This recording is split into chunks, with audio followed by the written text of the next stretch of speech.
పరిశుద్ధుడా, యుక్తముగా ప్రార్థన చేయటం ఎలాగో మాకు నేర్పించండి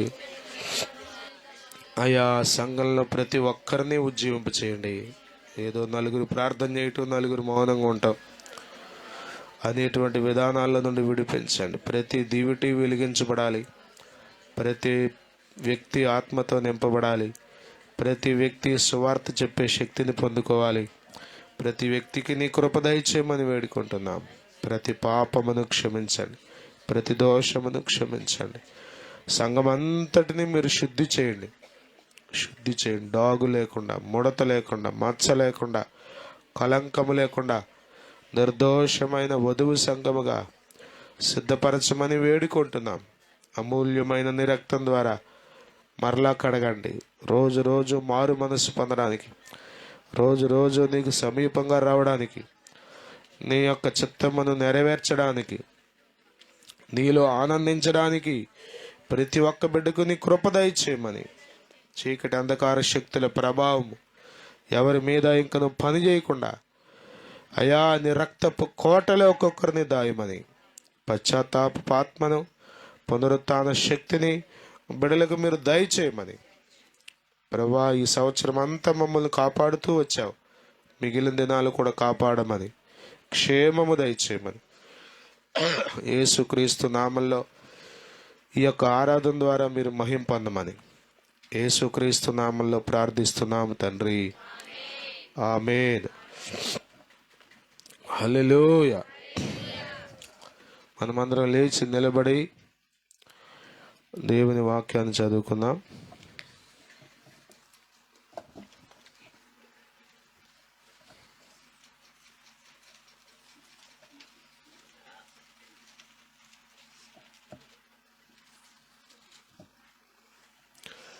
నూట 19వ కీర్తన 105వ వచనం నుండి 112వ వచనం వరకు.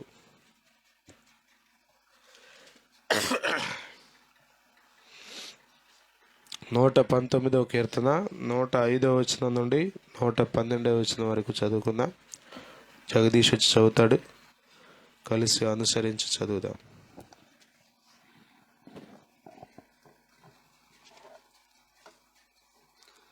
నీ వాక్యము నా పాదములకు దీపమును, నా త్రోవకు వెలుగునై ఉన్నది. నీ న్యాయ విధులను నేను అనుసరించేదనని నేను ప్రమాణం చేసి ఉన్నాను. నా మాట నెరవేర్చుదును. యెహోవా, నేను మిక్కిలి శ్రమపడుచున్నాను. నీ మాట చొప్పున నన్ను బ్రతికింపుము. యెహోవా, నా నోటి స్వేచ్ఛార్పణలను అంగీకరించుము. నీ న్యాయ విధులను నాకు బోధింపుము. నా ప్రాణము ఎల్లప్పుడూ నా అరచేతిలో ఉన్నది. అయినను నీ ధర్మశాస్త్రం నేను మరువను. నన్ను పట్టుకొనుటకై భక్తిహీనులు ఉరియొడ్డిరి.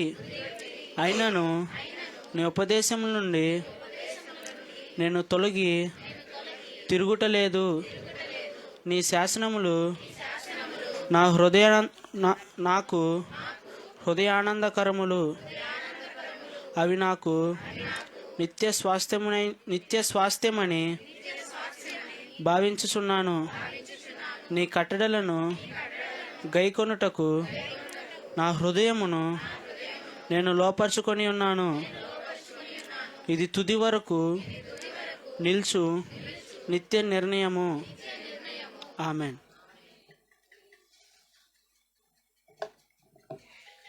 చదవబడిన కీర్తన ప్రభు మన కొరకు దీవించును గాక. దయచేసి కూర్చోండి.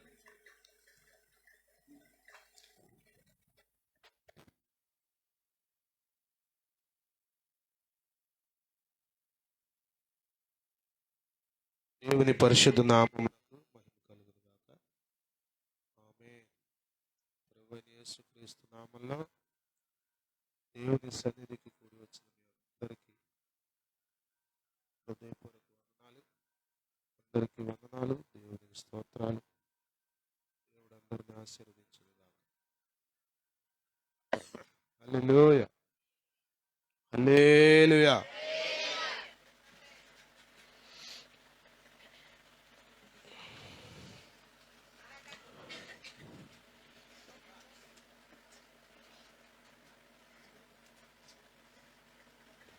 నూట 19వ కీర్తనలో 105వ వచనం నుండి 112వ వచనం వరకు ఉన్న వాక్య భాగాన్ని మనం చదువుకుందాం.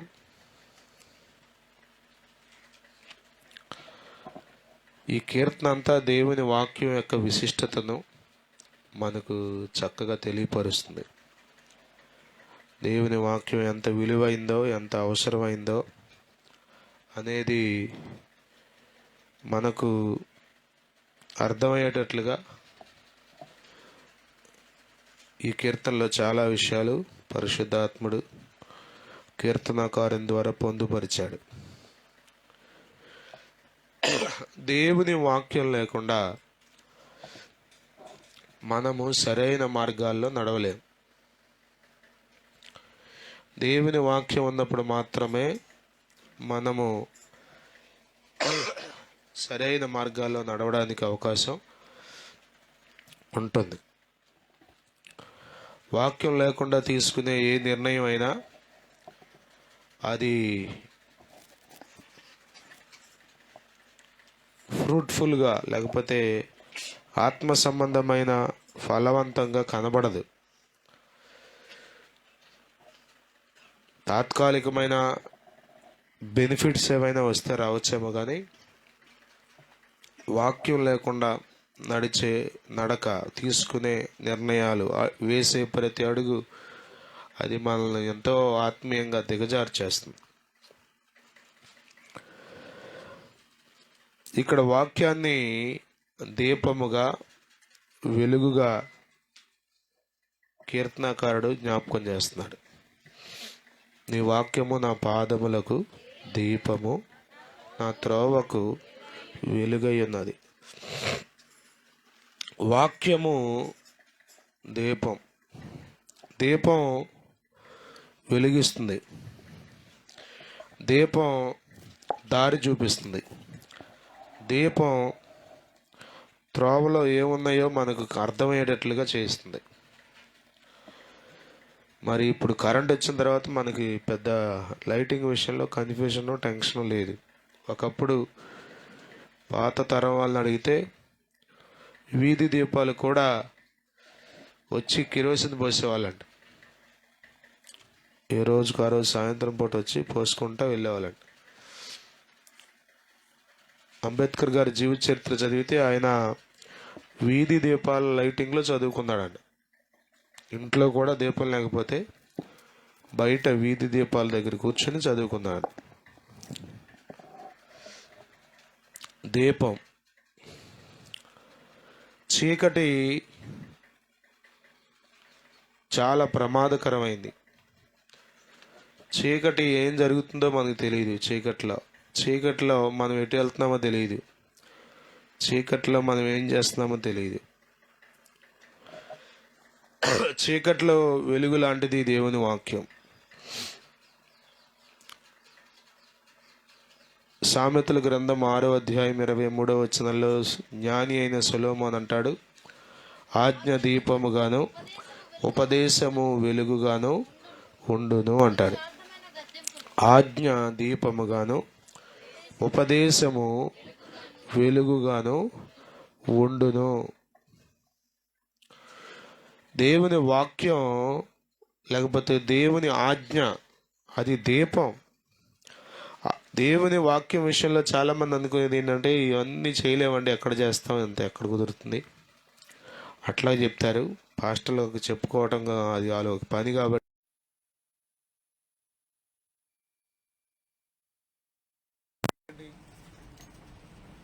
వెలుగు లేకపోతే నీ పరిస్థితి ఏంటి? తడువులాడుకోవడమే కదా. ఎటు వెళ్తున్నావో, ఏం చేస్తున్నావో, ఏం జరుగుతుందో, ఒక అడుగు వేస్తే అది ఎక్కడ పడుతుందో చీకట్లో నీకు తెలియదు. కాబట్టి వాక్యం చాలా ప్రాముఖ్యమైనది. ఆజ్ఞ దీపం. వాక్యం దీపం లాంటిది. అది నేను వెలిగిస్తుంది, నీకు దారి చూపిస్తుంది.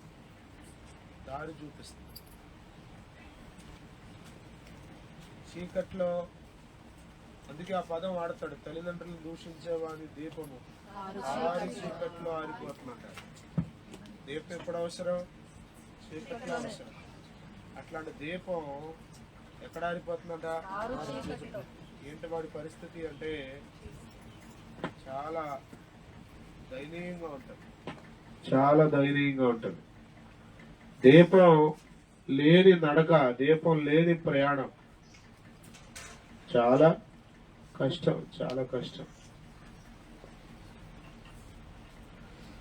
పెద్దవాళ్ళు పెద్ద వయసులో ఏం చేసేవాళ్ళంటే, కొద్దిమంది గమనిస్తే ఖచ్చితంగా వారి చేతిలో టార్చ్ లైట్ ఉండేది. ఇజ్రాయలయ్య గారి చేతిలో ఎప్పుడు టార్చ్ లైట్ ఉండేది. సాయంత్రం అయితే టార్చ్ లైట్ ఉండేది. ఎందుకని? బయటికి వెళ్ళాలన్నా, లోపలికి రావాలన్నా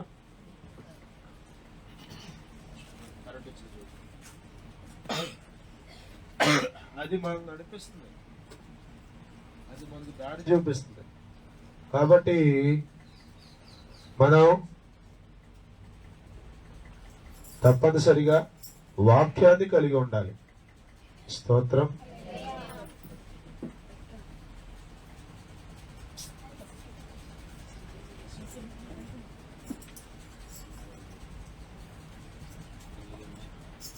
వాక్యం లేనప్పుడు ఏం జరుగుతుందంటే, మనం ఏ మార్గాల్లో వెళ్తున్నామో మనకే తెలియదు. 2వ పేతురు పత్రిక 1వ అధ్యాయం 19వ వచనంలో ఇలా ఉంటుంది. పేతురు రాసిన 2వ పత్రిక 1వ అధ్యాయం 19వ వచనం. మరియు ఎంతకంటే స్థిరమైన ప్రవచన వాక్యము మనకున్నది. తెల్లవారి వేకువ చుక్క మీ హృదయములలో ఉదయించు వరకు ఆ వాక్యము చీకటి గల చోటున వెలుగిచు దీపమైనట్టు ఉన్నది. దాని యందు మీరు నడిచిన యెడల మీకు మేలు. చీకటి వెలుగిచు దీపమైనట్టున్నది. ఏంటిది? దేవుని వాక్యం.